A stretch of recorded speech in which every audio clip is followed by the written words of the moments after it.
A hot day last July. We all need a break. We have been packing up my father's house, sorting through boxes and piles and piles and piles.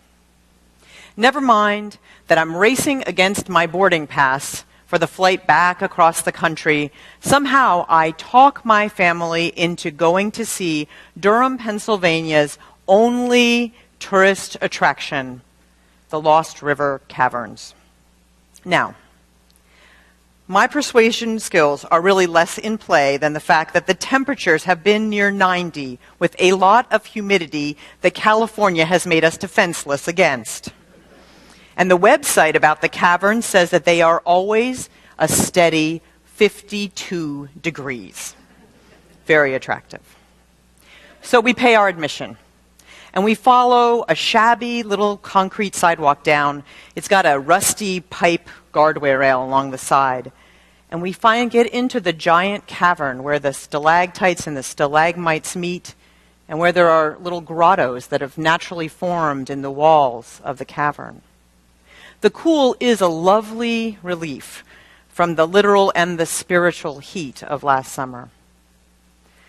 These few moments of downtime are to be savored. So what if the walls of this beautiful natural place are actually coated with old wax, a sheen from generations of candles burned in this place? Or the fact that there's actually the tacky remnants of an odd makeshift wedding chapel up on one corner of the cavern. There's a natural beauty, and it shines forth. Our guide explains that actually this cavern, which is above the Lost River, is really a mistake. It's because caves have breakdown periods. It's sort of a failure. It's a time when the walls around them collapse and they create these caverns. This stunning and ornate place of respite was caused by the breaking down of the structure of that cave. I think most of us have experienced a breakdown period in our life. When yet another call about a job leads nowhere. When a series of unexpected expenses creates a boulder-sized hole in your expense account.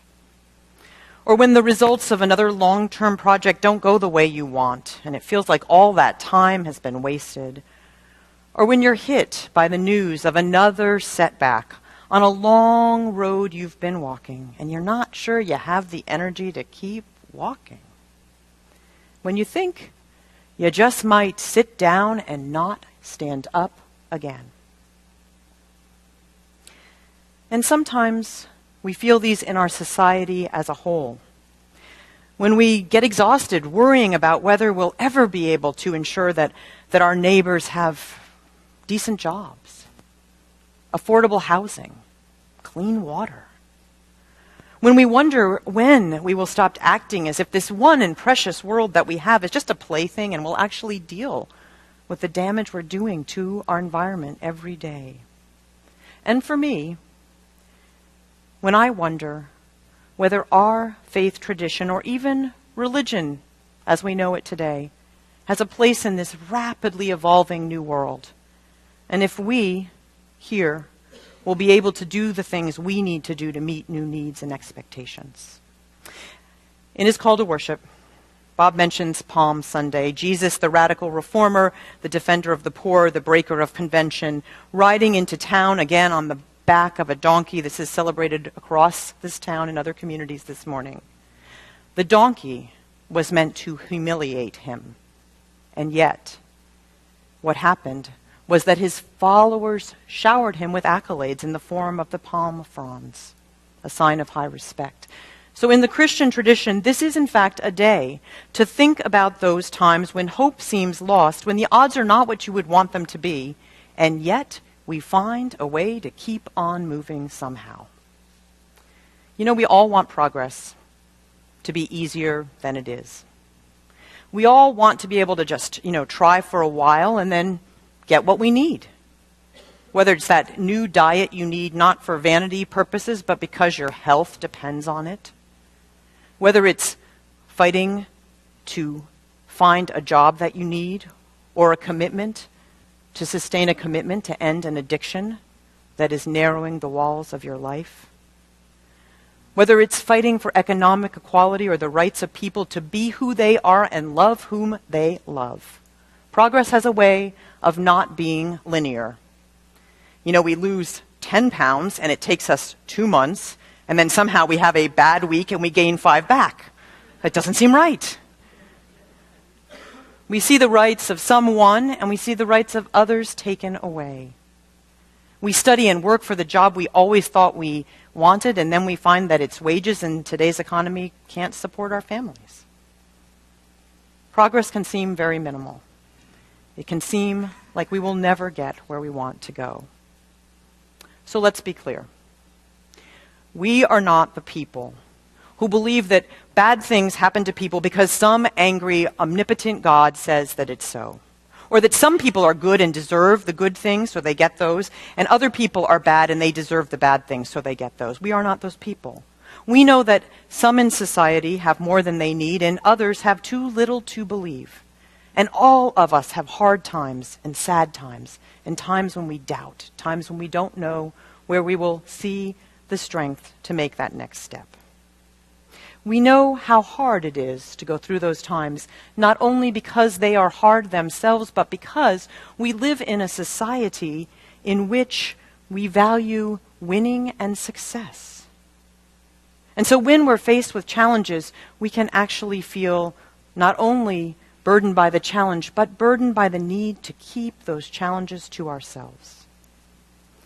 We may not, we know we cannot always succeed.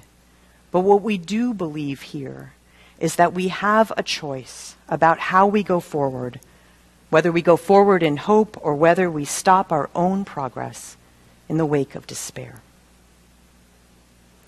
Psychologist Rick Hansen, whose work I modeled our meditation today around, believes that what we need to learn to do is to take in the good, by which he means being intentional about noticing and savoring good moments, like my hour of the cool cave in the middle of one of the most hot summers of my life.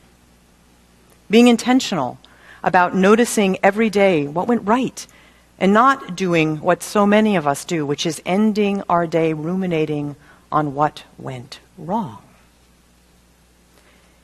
And author and journalist Robert Wright talks about this in terms of our choices for how we view our world as well. In a February 2006 TED Talk about progress, he says this: global progress is not, as we believe it to be, a zero-sum game. It is not cast in a winner versus loser framework because people's histories are correlated. In other words, what happens in one part of the world, as Sally talked to us about Rwanda, affects all of us in the world. And if our neighbors in East County are living with violence or poverty, it will affect us. If we don't have affordable housing in our county, all families suffer. In other words, we need to stop thinking about progress in this win-lose kind of framework and concentrate on how we all need to move forward together. There has to be, Wright concludes, moral progress, a lessening of hatred in the world. A lessening of hatred in the world. Is that what's happening? Every day we are surrounded by news in our own lives and in our communities and the lives of the world, and we can wonder about this and where we stand. We can see evidence of hatred all around us. Last Friday, April 11th, the very day that members of this congregation participated in our first East County night walk with Cisco, 3 people were shot only one town over in neighboring Antioch. Just in that one day, 3 people were shot, 1 of them died. It can be hard to take in the good. It can be hard to believe that that rose is going to open. I first heard the phrase failing forward in 2008, shortly after the passage of Prop 8. Reverend Lindy Ramsden, then the executive director of what was then the UU Legislative Ministries, now the UU Justice Ministries, pointed out that that defeat, as painful as it was probably in the category of failing forward. John Maxwell, who coined this term, uses it to mean a loss that's essential to an eventual gain. And it's true in that case. The loss became a lawsuit, and the lawsuit restored rights at a much more permanent level than could have happened before. But it was hard to see it then. Very hard to see it then. So that was 2008, and now it's 2014, and this month, one of the videos that's going viral is about the story of honey-made graham crackers and the This Is Wholesome campaign.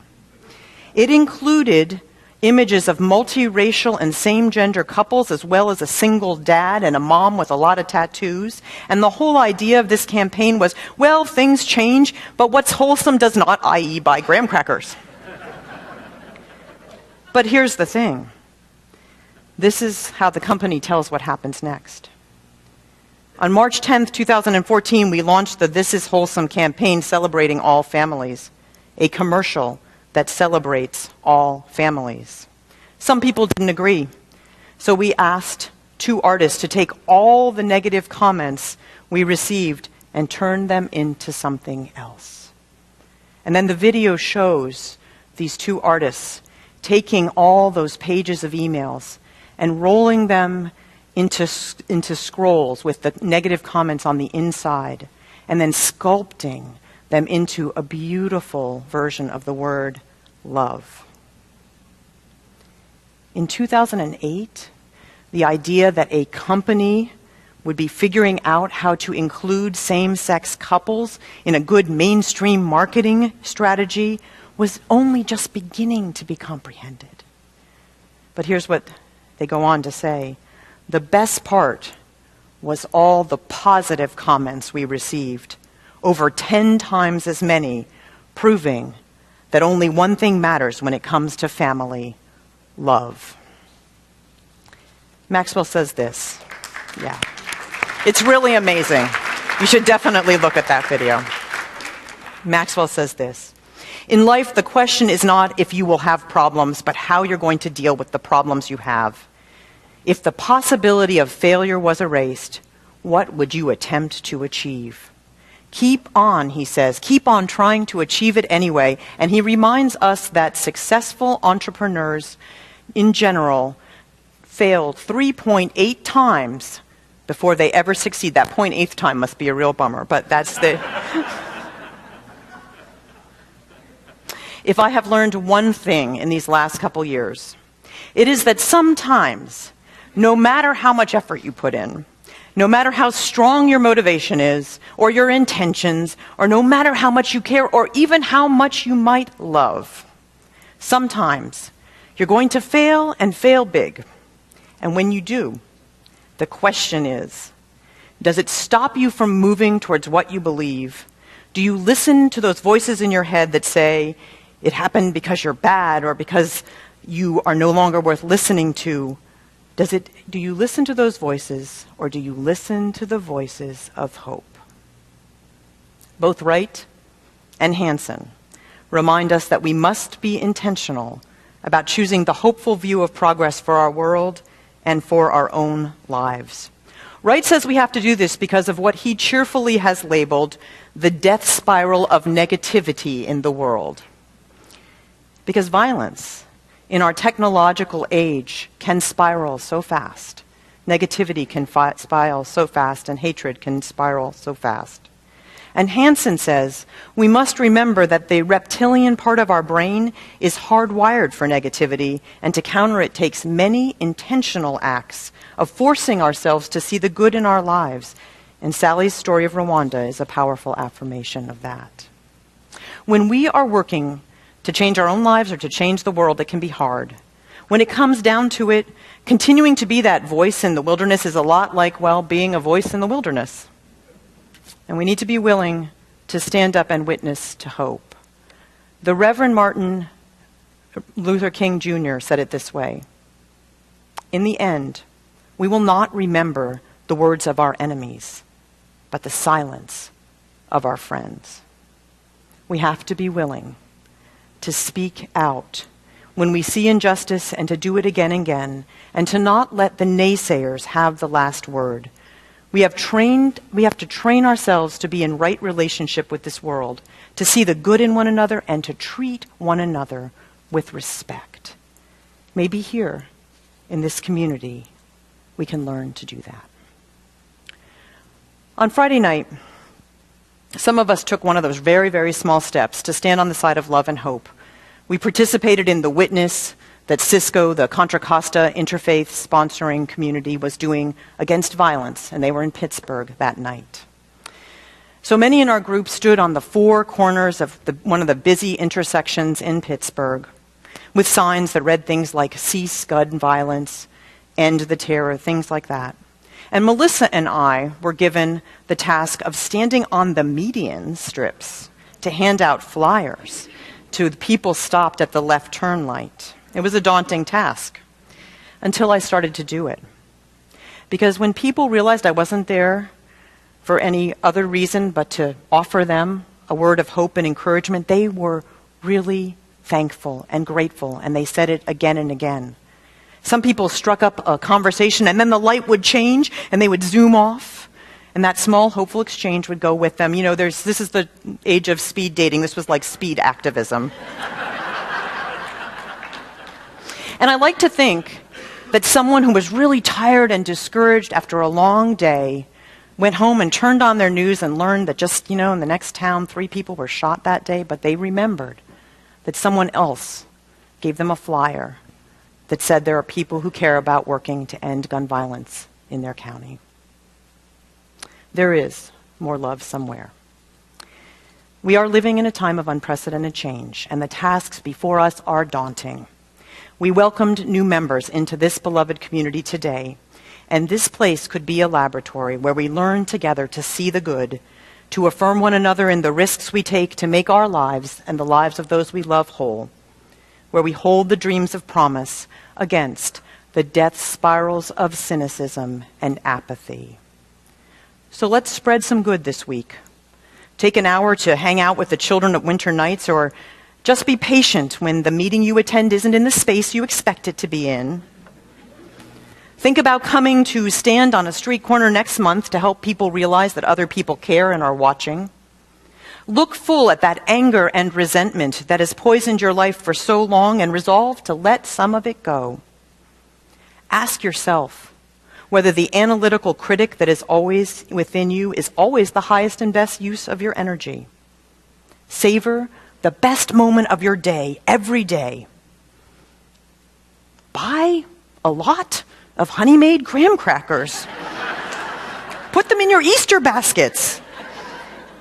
Accept that you are human, that I am human, that we are all in this messy business of being human and fallible together. And in the words of John Maxwell, fail early, fail often, but always fail forward. May we be the ones to make it so.